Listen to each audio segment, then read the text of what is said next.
con los criterios de selección. Entonces, antes que nada, quiero que piensen en su protocolo de investigación como si fuera una historia que ustedes van a contar. Las variables van a ser los personajes de su historia. Entonces, los criterios de selección van a definir el carácter del personaje. Tanto mejor sean los criterios que ustedes elijan para describir a este personaje, mucho mejor va a ser el carácter o las características de su personaje, de su variable. Entonces, aquí lo que vamos a hacer con los criterios de selección o elegibilidad va a ser definir la población que vamos a estudiar. Entonces, digamos que la definición de un criterio de selección o de elegibilidad van a ser las características de la población que debe de tener o de que debe de carecer para que funcione nuestro protocolo. El objetivo de estos criterios de selección va a ser delimitar a la población elegible. Es decir, de un universo que nosotros tenemos, quiero que elijan a los personajes o a los sujetos que mejor van a empatar con lo que ustedes quieran investigar en su estudio. Por eso es muy importante esta parte. Ahora, vamos a empezar con los criterios de inclusión. Estas van a ser características particulares que debe de tener cada sujeto de su estudio. Es decir, tienen que decir qué es lo que un sujeto tiene que tener para que yo lo pueda estudiar. Estas características tienen que estar relacionadas con la variable principal del estudio. Aquí voy a hacer rápidamente un paréntesis. Recuerden que para tener un estudio deben de tener siempre una variable principal, que ahorita vamos a hablarlo más adelante. Vamos a tener una variable dependiente y una independiente. Entonces, siempre elijan una. Esa variable va a ser en la cual su estudio va a girar. Traten de hacerla lo más específico posible. Cuando hablemos de ella, si hablemos de la definición, se van a dar cuenta de lo importante que es hacer esta delimitación de la variable principal del estudio. Entonces, ¿cuáles van a ser los criterios de inclusión o los que ustedes pueden pensar para que ustedes lo describan en su protocolo? Entonces, vamos a tener normalmente variables demográficas y variables clínicas. Entonces, van a ser, por ejemplo, la edad, el sexo, la escolaridad, nivel socioeconómico, estado civil, tipo de específico de enfermedad, estadio de la enfermedad y tratamientos. Pongan ustedes que quieren elegir una enfermedad, por ejemplo, algo de retinopatía diabética. Entonces, aquí tienen que delimitar cuál es la población en la cual lo van a ustedes a utilizar. Entonces, por ejemplo, la retinopatía diabética, pues normalmente la retinopatía que se estudia siempre va a ser de diabéticos tipo 2. Entonces, por ejemplo, edad, entonces, mayor a 18 años. Aquí normalmente el sexo es indistinto a menos que tengan alguna patología que tenga alguna predisposición genética hacia sexo masculino o femenino. El nivel de escolaridad y el nivel socioeconómico, esto más va a depender sobre todo en estudios culturales, en estudios en los cuales ustedes quieran ver cierto grado en alguna población en específico. Pues la verdad es que en estudios clínicos tampoco es tan importante, lo mismo el estado civil, pero sí, por ejemplo, el tipo específico de la enfermedad. Por ejemplo, en este caso que estamos comentando, los diabéticos de tipo 2. El estadio de la enfermedad, entonces podemos tener dentro de la clasificación de retinopatía diabética, podemos tener diabéticos que sean con retinopatía diabética no proliferativa o con proliferativa. Y si tiene algún tratamiento que sea útil para nosotros, por ejemplo, en el caso de la retinopatía diabética, pongan ustedes que están evaluando un antiangiogénico nuevo. Entonces aquí el tratamiento que ustedes buscan pues van a ser los antiangiogénicos más que el láser. Entonces esto aquí siempre deben de tener, este es un criterio de inclusión que normalmente se pone en todos los estudios, una carta de consentimiento informado y en el caso de los niños una carta de asentimiento, y esto por los padres o los tutores. Ahora vamos a la segunda parte, que son los criterios de exclusión. Entonces acuérdense, el primero es qué es lo que quiero que tengan mis sujetos de estudio para poderlos enrolar. Y los criterios de exclusión van a ser características de los participantes que pudieran alterar o modificar los resultados. Estas alteraciones o modificaciones se les llaman sesgos. Los sesgos van a ser errores que van a tener en la medición. Existen diferentes tipos de sesgos que ahorita vamos a mencionar más adelante, pero el objetivo de los criterios de exclusión es precisamente poner esas vallas o esos límites para que nosotros no caigamos en estos sesgos. Entonces, por ejemplo, el objetivo va a ser evitar que alteren la observación de mi estudio. Exactamente lo mismo. Puede ser una edad, puede ser una etnia, puede ser la presencia de alguna comorbilidad, la severidad de alguna enfermedad, la presencia de embarazo, sobre todo, por ejemplo, cuando tenemos algunas enfermedades en las cuales vamos a tener una alteración hormonal involucrada o que tengan algún tratamiento que vaya a modificar el resultado del estudio. Aquí, por ejemplo, podemos ver en este mismo ejemplo que nosotros hablábamos de retinopatía diabética. Entonces, por ejemplo, vamos a tener la presencia de comorbilidades. Imagínense que su paciente tenga una comorbilidad renal. Esto va a hacer que la fisiopatología de la retinopatía diabética se acelere. O, por ejemplo, podemos tener que ya tenga un tratamiento previo. Imaginen que este paciente ya haya tenido antiangiogénicos previos. Entonces, siempre es bien importante delimitar bien estos estudios y es importante destacar que estos criterios no van a hacer lo contrario a los criterios de inclusión. Muchas veces ustedes hacen esto para llenar nada más la parte. O sea, ponen los criterios de inclusión y en los de exclusión me ponen exactamente lo mismo que los de inclusión, solo que en negativo. Eso es erróneo, porque aparte de ser redundante, entonces ustedes aquí están, digamos que evitando el objetivo principal de los criterios de exclusión, que van a ser evitar los sesgos. Ahora, vamos rápidamente a tratar qué es un sesgo, porque es importante este tipo de criterios de exclusión, porque es importante este tipo de delimitación. Entonces, los sesgos van a ser errores que ocurren por problemas metodológicos. Entonces, podemos tener un error nosotros de medición que no siempre va a estar dado por el paciente o por el tratamiento, sino por la forma en la cual nosotros lo estamos midiendo, que básicamente van a ser problemas de la metodología. Y lo más importante de los sesgos es que todos los sesgos son previsibles, todos se pueden evitar. Si nosotros hacemos una buena planeación, si nosotros hacemos un adecuado cribaje de nuestros sujetos de estudio, lo podemos evitar. ¿Cuáles son los tipos de sesgo a los cuales ustedes se van a enfrentar cuando hagan su protocolo de investigación? El primer sesgo, que es el que ustedes van a evitar con sus criterios de selección, van a ser los sesgos de selección, valga la redundancia. Entonces, el sesgo de selección se define como una mala selección de los participantes en el marco de un muestreo. Entonces, aquí vamos a enrolar participantes que tengan características o que tengan características que estén fuera de lo que nosotros vamos a estudiar o que tengan características que van a ser variables que me modifiquen el resultado de mi estudio. Entonces, aquí estos sesgos de selección son porque los criterios para ingresar en el estudio no fueron lo suficientemente definidos, llámese los criterios de inclusión. Y por otra parte, una mala clasificación del paciente por la mala especificidad de los criterios de exclusión. Entonces, aquí lo importante es identificar a sus pacientes, sobre todo que esta selección del paciente les dé a ustedes una sensibilidad y una especificidad lo suficientemente importante para que su estudio sea válido. Entonces, recuerden, es importante, sobre todo, un ejemplo, sobre todo cuando ustedes están hablando de un estudio de medición, identificar a los pacientes como sanos cuando están sanos. Si nosotros tenemos estos sesgos de selección, podemos identificar pacientes sanos cuando en realidad están enfermos o viceversa. Este es un ejemplo muy grosso modo de lo que sucede cuando nosotros no seleccionamos bien a nuestros pacientes.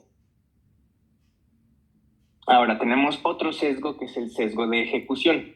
Estos van a suceder, ya nosotros elegimos a nuestra población y estos van a suceder cuando nosotros estemos recolectando las variables. Esto es, cuando nosotros tengamos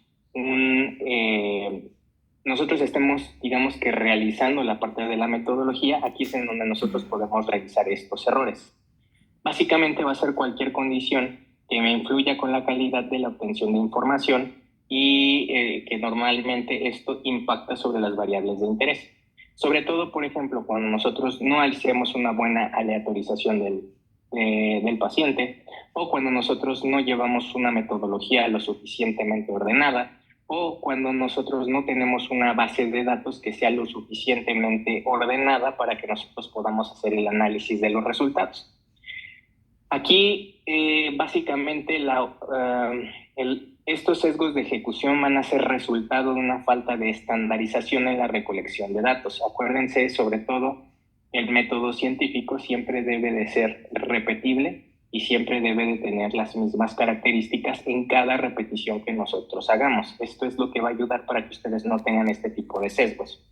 Ahora, otra cosa que es bien importante para evitar los sesgos de ejecución es que ustedes optimicen sus instrumentos de medición. Cuando nosotros tenemos unos instrumentos que no están bien calibrados o cuando no tenemos una persona lo suficientemente entrenada para utilizar estos instrumentos de medición, vamos a tener este tipo de sesgos. Y ahora, estos normalmente no se consideran situaciones que afectan a los resultados de los estudios. Es decir, aquí digamos que el resultado del estudio va a salir. Sin embargo, el poder que tenga su estudio o la relevancia clínica, si nosotros tenemos estos sesgos de ejecución, se va a ver mermada. Entonces es bien importante para que ustedes tengan digamos que este control de calidad cuando ustedes estén haciendo su investigación. Por otro lado, tenemos los sesgos de confusión. Estos se van a presentar durante el análisis y la interpretación de los datos. Yo ya seleccioné a mi paciente con unos muy buenos criterios de selección. Yo ya hice lo que es mi análisis, bueno, ya hice la recolección de los datos con los instrumentos de medición adecuados. Entonces viene la parte del análisis de los resultados. Aquí es en donde podemos tener estos sesgos de confusión. ¿Cuál es el peligro de nosotros tener este tipo de sesgos? Que podemos llegar a inferencias erróneas o espurias. Y esto aquí se debe básicamente a no considerar a las variables de confusión o asociaciones no plausibles. Decía un maestro mío cuando yo estaba tomando una clase de modelos matemáticos, que las matemáticas dependen de cómo se utilicen. Si nosotros, digamos que queremos, se le llama, digamos que de una manera coloquial, cucharear datos.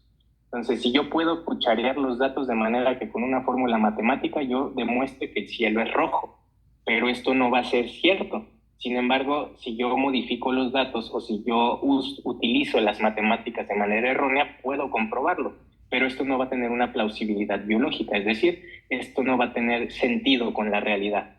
Entonces, por eso es importante que ustedes siempre tengan en consideración las variables confusorias, que ustedes hagan una muy buena elección de una prueba estadística, que ustedes tengan siempre, digamos que en mente, que aunque tengamos digamos que sea estadísticamente significativo, pero que también tenga una concordancia con la fisiopatología, con los mecanismos de acción del tratamiento. Y bueno, cerramos este paréntesis y nos vamos a los criterios de eliminación. Básicamente los criterios de eliminación van a ser características que se pueden presentar durante el desarrollo de una investigación. Entonces aquí digamos que ya elegimos a nuestros pacientes, ya hicimos el cribado de lo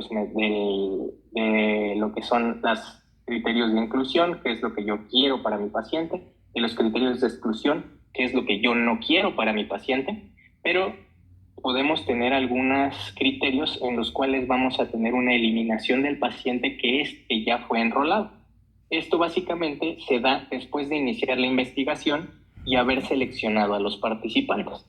En estudios longitudinales, los 4 criterios de eliminación que digamos que son estándar va a ser la pérdida de seguimiento cuando los pacientes no llegan a concluir todas las tomas o todas las mediciones que se necesitan. Cuando tenemos una alteración en la metodología, es decir, cuando tenemos algún error en la aleatorización, o que cuando este paciente llega, pues no vamos a tener una recolección de datos adecuada. Cuando hay muerte o algún efecto adverso, sobre todo cuando estamos probando algún tratamiento, o cuando el paciente retira su consentimiento informado, que esto es bien válido para en cuanto a estudios longitudinales. Y en el caso de los estudios transversales, es aquí cuando no completa adecuadamente el objeto de la observación. Es decir, nosotros hacemos una sola medida, pero por alguna razón o circunstancia, esta medida no es de la calidad suficiente o tenemos dudas que esta medida sea válida, entonces podemos eliminar a este sujeto de nuestro estudio. Entonces, estos digamos que son ya muy estándares. Depende de sus estudios, podemos tener casos particulares para cada uno de ellos, dependiendo de la variable principal que nosotros vayamos a tener. Ahora, ya para cerrar la parte de criterios de selección, existe una regla de oro. Esta quédense bien clara y entiéndanla. Entonces, básicamente, acuérdense, tenemos los criterios de inclusión y los de exclusión. Dentro de los criterios de inclusión deben ser lo suficientemente amplios para abarcar todo el espectro de un objeto de estudio, pero lo suficientemente limitados para garantizar que se pueda obtener una muestra significativa. Por otro lado, los criterios de exclusión deben de ser lo suficientemente amplios para evitar los sesgos, que es el objetivo que habíamos mencionado anteriormente, pero tienen que ser lo suficientemente limitados para que nuestros resultados tengan representatividad. ¿A qué voy con esto? Entonces, tienen que tener criterios de inclusión lo suficientemente amplios para que ustedes puedan evaluar toda la enfermedad. Es decir, tienen que incluir a todos los pacientes que pudieran contribuir a medir esa variable principal que ustedes deseen. Pero tienen que hacerlo de manera que incluyan muchos pacientes. Porque si ustedes hacen unos criterios de inclusión muy extensos, la muestra se les va a hacer muy chiquita y esto va a hacer que no tengan una muestra significativa. Por otro lado, de los criterios de exclusión es exactamente lo mismo.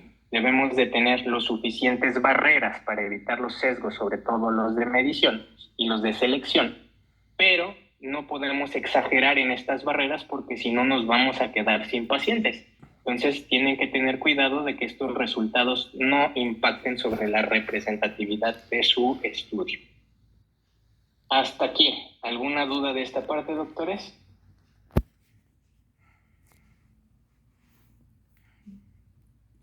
¿Nadie? Doc, es que yo tengo una duda, pero con respecto a mi protocolo. Bueno, dime la duda a ver si la podemos aterrizar sobre lo que estamos viendo. Por ejemplo, yo tengo un estudio que es el análisis de la densidad de la interfase corneal en pacientes con cirugía clear.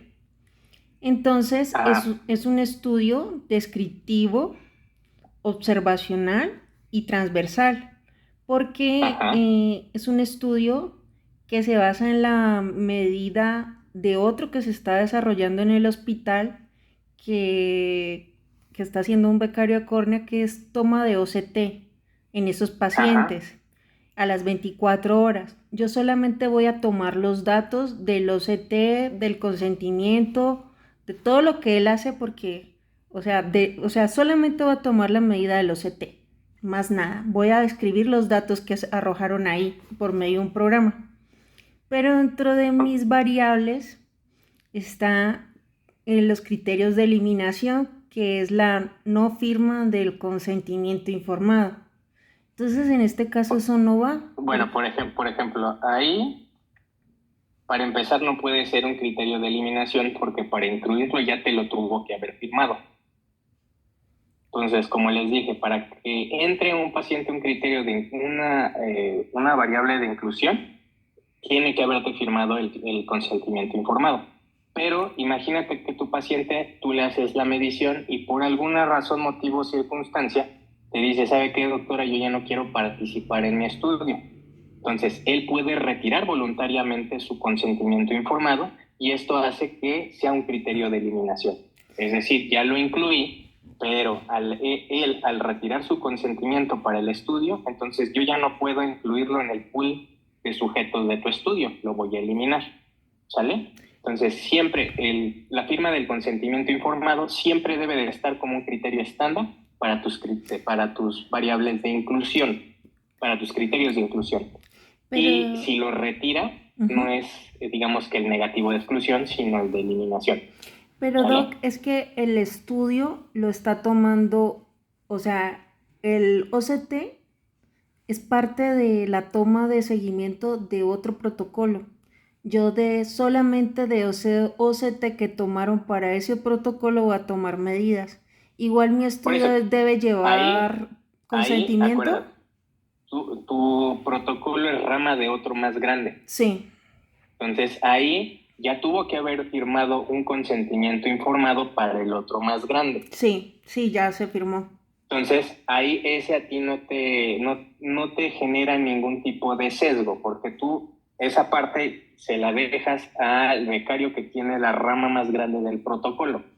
A ti solamente te interesa que tenga de lo que vas a medir, que no cuando sea el de inclusión, si voy a hacer, no he leído tu estudio, pero a grosso modo, criterios de inclusión, pues que tenga una refracción apta para CLEAR, que sea un sujeto mayor de 18 años, que tenga características regulares en la córnea, que no, básicamente que tenga una refracción que se incluya dentro de los límites de seguridad de tu técnica de refractiva. Esos van a ser mis criterios de inclusión. Ahora, ¿cuáles van a ser mis criterios de exclusión? Van a ser situaciones que te puedan generar un sesgo de medición. Imagina, por ejemplo, que este paciente tenga herpes. Entonces, él va a tener herpes y me va a hacer un leucoma en el estroma. Ese leucoma te va a alterar la medición por el OCT. Opción número 2, que haya tenido una complicación durante el CLEAR. Entonces, no sale la lentícula completa, se queda un pedazo de la lentícula y me hace una opacidad en el estroma. Esto normalmente no sucede porque en realidad toda la parte de femtosegundo pues se revierte de una manera relativamente sencilla. Pero imagínate que esto vaya a ser un sesgo para hacer una medida con el OCT, eso también es un criterio de exclusión. Por ejemplo, pacientes que tengan alguna patología, por ejemplo, algún tipo de distrofia, que vamos a tener alteraciones en la densidad del estroma corneal. Esos van a ser tus criterios de exclusión. Siempre piensa los criterios de exclusión en función de cuáles pueden ser los posibles sesgos o errores al momento de que yo esté midiendo. ¿Sale? Y los criterios de eliminación, esos son bien sencillos. Aquí, básicamente, como les estoy exponiendo en esta diapositiva, básicamente en los longitudinales, pues tenemos estos 4 que van a ser estándares para todos los estudios clínicos. Entonces, que pierda el seguimiento, que vaya alguna alteración en la metodología, que tengamos alguna muerte o efecto adverso y que el paciente retira su consentimiento. En tu caso es un estudio transversal, es una sola medida. Entonces, aquí de los anteriores únicamente vamos a agregar otro que no complete el objeto de la observación. Puede ser que el OCT no haya sido de la suficiente calidad para medir lo que tú quieres, o que por alguna razón se haya perdido ese resultado en la memoria del OCT, o que no no tengamos una buena impresión. Eso hace que la observación no sea adecuada y entonces sí es un criterio de eliminación. Vale, ¿Ya te quedó más claro, Glory? Sí, muchas gracias, Doc. Muy bien. ¿Alguna otra duda que tengan de criterios de selección? ¿Nadie? Bueno, si no hay más dudas, vámonos a la parte que sigue, que van a ser la operacionalización de variables. De esta sí quiero que pongan mucha atención, sobre todo porque están cometiendo muchos errores en este respecto cuando ustedes hacen el protocolo. Acuérdense que siempre deben de tener una variable que va a ser la variable central de su estudio. Todo el protocolo va a girar alrededor de esa variable que va a ser su variable de resultado. Recuerden, hay una variable de resultado y hay una variable que es la variable dependiente y van a tener una variable independiente que va a ser la intervención que ustedes hagan. Todo esto es el eje central o la médula de su estudio. Entonces, vamos a definir una variable como todo parámetro que está sujeto a medición. Es decir, vamos a tener digamos que es el personaje principal de mi historia. Vamos a medirlo y eso es lo que vamos a describir a través de todo mi protocolo. Entonces, habitualmente es la forma en la que nosotros vamos a responder nuestra pregunta de investigación. Entonces, por ejemplo, necesitan aterrizar las palabras. Por ejemplo, vamos a poner un ejemplo de un protocolo. Yo quiero ver el efecto de un lente de contacto sobre un paciente con queratocono. Entonces, ¿cómo voy a medir el efecto? El efecto se va a medir sobre una variable que sea medible. En este caso va a ser la agudeza visual corregida. No estoy midiendo como tal una eficacia, porque la eficacia es una palabra o es un término que es muy subjetivo. Tengo que transformarlo en algo que sea objetivo y medible. Estas son las variables de medición. Y estas variables de medición tienen que estar plasmadas en sus objetivos. ¿Cuáles son las variables que quiero medir y para qué las voy a medir? Esto es lo que tenemos que plasmar, sobre todo en esa parte. Ahora, ¿cómo definimos una variable? Tenemos dos formas de definirla. La primera es una definición conceptual. Esta va a ser el significado literal de la palabra. Por ejemplo, en el caso de la obesidad, un protocolo que quiera medir la obesidad. Pero pues, ¿qué es la obesidad? Es diferente en cada contexto que la pongamos. Puede ser adiposidad, puede ser exceso de grasa o puede ser sobrepeso. Estos van a ser definiciones del diccionario. Esta es muy ambigua y es muy inespecífica. Pero por otro lado tenemos la definición operacional de la variable. Entonces aquí voy a tener esta variable va a delimitar la forma en la cual vamos a medirla y esto va a ser determinado en el estudio. Entonces, por ejemplo, para mí, en mi estudio, la obesidad va a ser un índice de masa corporal mayor o igual a 30, o en otros estudios, la circunferencia de la cintura, que esté mayor o igual a 88 centímetros para las mujeres y 102 centímetros para los hombres.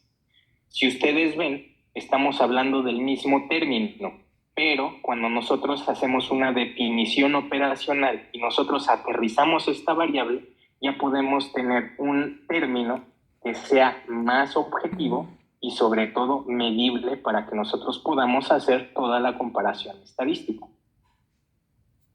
¿Cuáles van a ser la clasificación de las variables? Vamos a tener variables que sean según su operatividad, según su relación con otras variables y según su escala.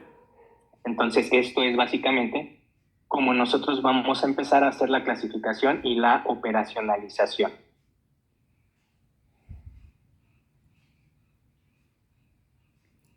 Primero vamos a empezar con las variables que van a ser de operatividad. Tenemos las variables cualitativas o categóricas. Entonces, aquí básicamente la definición de este tipo de variables son aquellas variables que van a describir los datos por categorías o por características sin un orden. Por ejemplo, tenemos las dicotómicas, que básicamente aquí vamos a tener presente o ausente, sobre todo en algún efecto, sí o no. Estas van a ser, digamos que, variables en las cuales únicamente podamos tener dos respuestas. Y por otro lado tenemos las variables politómicas. Estas me van a permitir que existan múltiples valores de los cuales puede seleccionarse uno y omitir los demás. Básicamente, por ejemplo, el color de ojos, que va a ser azul, verde, café. Y van a ser variables que puedan tener muchos valores, pero que excluyan a los demás. Siempre van a ser variables que no sean medibles matemáticamente. Por otro lado, tenemos las variables cuantitativas, es decir, estas sí son numéricas y se van a representar con una cantidad medible. Tenemos las variables cuantitativas discretas, que van a ser las variables que no permiten el uso de valores decimales, por ejemplo, la edad. Entonces, aquí la edad normalmente nosotros la tenemos con una unidad de años. Entonces, van a ser variables que dicen, no, pues tengo 15 años, tengo 25 años, tengo 40 años. Son variables que únicamente son números enteros. Y por otro lado tenemos las variables continuas. Este tipo de variables pueden tener valores decimales y ustedes van a decidir qué tantos decimales van a utilizar. Y esto básicamente les va a facilitar sobre todo cuando ustedes hagan la hoja de recolección de datos y cuando ustedes hagan el análisis de sus datos de forma estadística. Ahora, tenemos ese fue de la parte operacional. Tenemos las variables que se definen en relación a otras variables. Estas son bien importantes porque van a ser así como ustedes van a decidir sus variables principales del estudio. Van a tener las variables dependientes, que es la variable en la que se mide el protocolo. Ojo, por eso se los puse en mayúsculas. Este es para el resultado de su protocolo. Pueden modificarse a medida que cambie una variable independiente. Esta es mi variable principal. Y vamos a tener otro tipo de variables que van a ser las independientes. Esta es una variable que se va a controlar una intervención para probar los efectos de la variable dependiente. Vamos a poner un ejemplo. Tengo un paciente con un edema macular clínicamente significativo. Entonces, voy a probar un nuevo antiangiogénico. Entonces, yo voy a aplicar el antiangiogénico y quiero ver la eficacia de este nuevo medicamento. Pero acuérdense, la eficacia es algo muy subjetivo. ¿Cómo lo voy a aterrizar? Entonces, vamos a aterrizarlo con el impacto del medicamento sobre el grosor de la mácula medido por OCT. El grosor de la mácula va a ser mi variable dependiente y la variable independiente va a ser la aplicación del medicamento. Entonces, esto ténganlo muy en cuenta. Por eso hago mucho hincapié en esto, porque es así como ustedes tienen que hacer la parte central de su protocolo. Siempre háganlo basado en las variables dependientes o la variable principal para medir su resultado. Por otro lado, tenemos de las mismas variables que tienen relación con otras variables, vamos a tener variables que son moderadoras o moduladoras. Este tipo de variables se van a encargar de cambiar el efecto de la relación que existe entre una variable dependiente y una independiente. Tenemos nuestras variables principales, por ejemplo, el efecto del OCT. Entonces, vamos a poner un ejemplo de una variable moduladora. Vamos a ver el efecto, por ejemplo, de... Quiero ver el riesgo de tener cáncer de pulmón y voy a evaluar un protocolo en el cual lo estoy relacionando con alcoholismo.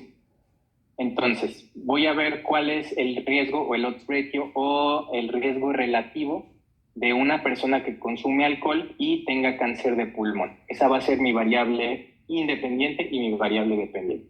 Pero, ¿qué es lo que pasa si estas personas o mis sujetos de estudio aparte fuman? Que ya es una variable que ya está bien demostrada. Entonces, esto me va a ser una variable que va a modular el efecto. Vamos a tener una confusión. Digamos que aquí puedo tener un riesgo relativo, digamos que importante, que vaya a decir, no, sí, el alcoholismo me va a aumentar 4 veces el riesgo de tener cáncer de pulmón, pero nunca tomé en cuenta el tabaquismo. Entonces esto se convierte en una variable confusora que durante la investigación afecta en el resultado. Entonces, por eso es importante también tomar en cuenta estas variables, y estas variables las vamos a transformar en criterios de exclusión. Por otro lado, tenemos las variables según su escala. Entonces, estas vamos a tener diferentes características para la información obtenida. Vamos a tener una variable nominal, que digamos que aquí vamos a poner etiquetas o variables para darle un valor a alguna situación.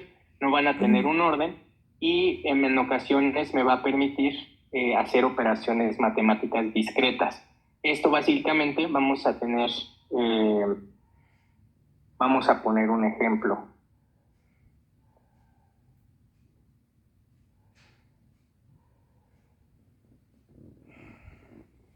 Perdón, se me fue la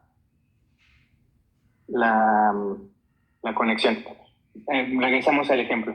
De una variable nominal, entonces podemos tener, por ejemplo, el tipo de sangre, que puede ser A, B, AB, O, positivo o negativo. O podemos tener el país de origen, México, España, Colombia. Y tenemos, por otro lado, las variables ordinales, que estas sí van a establecer un orden jerárquico siendo importante y significativo. Esta es la más característica, son primero, segundo, tercero, de cuando nosotros vayamos a hacer una medición. Y tenemos también las variables de intervalo y las variables de razón. Entonces, por ejemplo, una variable de intervalo van a ser escalas numéricas en las que nosotros conocemos tanto el orden como las diferencias exactas en los valores. Un ejemplo de ello va a ser la temperatura. Entonces, nosotros ya sabemos que sobre todo las temperaturas en grados centígrados vamos a tener nuestro termómetro, únicamente nos va a medir de 32 a 45. Entonces, ese es el intervalo en el cual puede estar o el rango en el cual puede estar la temperatura del cuerpo, en ese sentido. Y por otro lado tenemos las variables de razón, que van a incluir el orden y el valor exacto. Cuentan con un cero absoluto y esta permite un amplio rango de estadística descriptiva. Entonces aquí podemos tener, por ejemplo, no sé, si nosotros medimos la creatinina, entonces podemos tener desde una medición desde cero hasta lo que pueda tener un paciente con falla renal. Aquí no hay un intervalo o no hay un límite en el cual podamos tener este tipo de variables. Y esto hace que las diferencias estadísticas sean más amplias y que esto nos dé una representatividad mejor al momento de hacer nuestro análisis estadístico. Ya finalmente vamos a hablar de lo que son los instrumentos de medición. Entonces, para la operacionalización de las variables, recuerden que tienen que poner su variable, qué tipo de variable es, cuál va a ser la unidad de la medida, cuáles van a ser la forma en la que lo describen y finalmente cuál va a ser el instrumento con el cual lo van a usted a medir. Entonces, vamos a tener que el instrumento de medición se va a definir como un aparato o un instrumento que se usa para comparar magnitudes mediante un proceso de medición. Y aquí vamos a tener las unidades de medida que ya están establecidas como estándares o patrones. Y vamos a tener un número que es la relación entre el objeto y la unidad de la referencia. Básicamente, esto resumiendo la diapositiva va a ser un instrumento de medición es un aparato que sirve para medir magnitudes y lo que ustedes van a medir les va a dar una escala numérica que va a ser, digamos que el rango que tiene cada uno de sus sujetos y vamos a tener una unidad de medida que van a ser estándares o patrones ya establecidos. Miligramos, kilogramos, nanómetros, esas unidades de medida que ya van a estar establecidos. Tenemos los instrumentos de medición, tenemos instrumentos indicadores e instrumentos registradores. Entonces vamos a tener los instrumentos indicadores que van a disponer de un índice, una escala graduada en la cual puede leerse el valor de la variable. Vamos otra vez al ejemplo del termómetro. Entonces aquí ya tenemos un termómetro que me va a hacer una medida en una escala que ya está graduada en grados centígrados y que podemos leerla en el momento en el que nosotros la tomamos. Por otro lado, tenemos los instrumentos registradores. Estos van a ser un trazo continuo. Digamos que si lo ponemos es como los estudios transversales y longitudinales. El instrumento indicador va a ser una medida transversal, es una medida en el tiempo. Y tenemos los instrumentos registradores que va a ser longitudinal, que va a ser desde un inicio hasta un punto adelante en el tiempo y durante todo ese tiempo me va a estar haciendo medidas continuas. Esto, por ejemplo, muestra los comportamientos de una variable a través del tiempo. Pongan ustedes sobre todo un holter. Nosotros ponemos el holter 24 horas y durante todo ese tiempo me va a estar haciendo un registro. Nosotros vamos de ese registro a tomar los puntos los cuales se me salga de la norma si este es lo que yo quiero medir en mi protocolo de investigación. Y ya para terminar, tenemos instrumentos que van a ser de funciones variables, que van a ser los instrumentos cada uno que va a tener una clasificación. Entonces tenemos instrumentos de presión, como por ejemplo el baumanómetro, el manómetro, tenemos instrumentos de temperatura, como el termómetro, los de densidad y peso específico, humedad, viscosidad, posición, velocidad, pH, frecuencia. A lo que voy es, podemos medir una sola cosa con diferentes instrumentos de medición, pero podemos categorizarlos según lo que ustedes están midiendo. Esto no aplica tanto porque nuestros instrumentos de medición van a ser limitados, entonces básicamente nosotros sí estamos poniendo el instrumento en el cual lo vamos a utilizar. En el caso, por ejemplo, del protocolo de Glory, pues podemos utilizar el OCT, podemos utilizar ese mismo OCT para valorar el segmento anterior, por ejemplo la córnea, y valorar en el protocolo del antiangiogénico el grosor de la mácula. Entonces, nosotros no tanto aplica para nosotros esta parte porque nosotros un instrumento podemos medir diferentes estructuras oculares y diferentes medidas. Y ya finalmente, entonces acuérdense que existen los errores de medición. Entonces, los errores de medición pueden ser basados en 3 situaciones. Una, que nuestro instrumento de medición no esté bien calibrado. Número 2, que tengamos un instrumento bien calibrado, pero tengamos un error al momento de medirlo, que esto puede ser inter o intraoperacional. Es decir, podemos tener un error de medición si varias personas lo toman, y podemos tener un error si una sola persona lo toma. Y para esto se hacen algunas correcciones estadísticas que ahorita no es, digamos, que el objetivo de la plática. Y finalmente podemos tener un instrumento de medición bien calibrado, podemos tener un operador que esté bien capacitado, podemos tener un equipo de operadores que todos me saquen la misma medida, pero podemos tener condiciones ambientales que hagan que la medida varíe. Por ejemplo, en el caso del OCT, podemos tener cambios en las condiciones de iluminación. O, por ejemplo, en el caso de una topografía, nosotros no tenemos calibrado bien la parte de la toma del paciente, la cabeza de nuestro paciente. Todos estos son errores que pueden ser dados por condiciones ambientales. En la medición de las variables, pues entonces aquí ayuda que lo más preciso que nosotros vayamos a tener nuestras medidas, es decir, cuando nosotros evitamos todos estos errores, ya sea por la selección de los pacientes, ya sea por que hayamos tenido alteraciones en la metodología o alteraciones a la hora de medir, tanto más preciso sea, va a ser mucho más fácil que tengamos un buen análisis estadístico. Y esto también, acuérdense que me incluye la descripción detallada de las unidades o las categorías en la hoja de la recolección de datos. Si ustedes hacen una buena hoja de recolección de datos, esto se va a manifestar en su base de datos. Tanto más limpia esté, tanto más ordenada esté, entonces va a ser mucho más fácil que ustedes hagan un buen análisis estadístico. Y aquí también es importante que nosotros siempre tengamos en cuenta la escala de medición de estas variables. Siempre elijan la escala que mejor vaya a aplicar tanto al objetivo de su estudio como a la prueba estadística que ustedes están eligiendo. Y con eso termino esta plática. ¿Tienen alguna duda, doctores? ¿O quieren aterrizar sobre todo alguna duda respecto a sus protocolos en particular?